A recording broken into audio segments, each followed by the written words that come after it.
Hello guys and welcome back to the channel, where today guys I'll be showing you how to travel with pets on Wizz Air.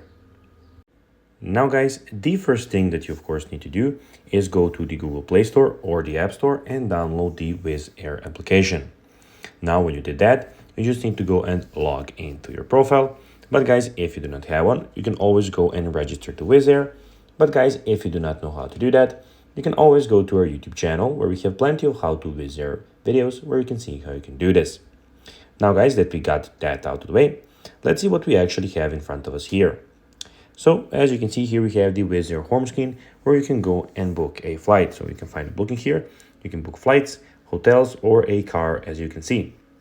Also, you can put where you're leaving from, going to, departures, and how much passengers, and go and click on search. Of course, we have the My Discounts, which are in the bottom right corner, where you can have some discounts from the Wizz Club. We have the Pass, where you can have your boarding passes when you book a flight. Also, we have a fare finder, where you can go and find a fare here. So you can basically go and put everything and click that you want where you want to go. Also, we have on the top left corner, as you can see, we have a lot of options from your sign-in, your rentals, cars, everything, customer service, your profile, settings, and of course, at the end, the sign out button.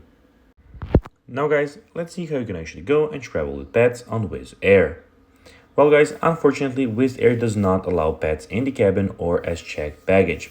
An exception is made for guide service dogs traveling with passengers. Proper documentation for a guide service dog must be presented at the airport. So guys, that will be everything for this video. I hope that you found this video informative and entertaining guys. If you did, don't forget to like this video, share it, subscribe to the channel, and put the notifications on. And guys, as always, I'll be seeing you in the next video. Bye guys.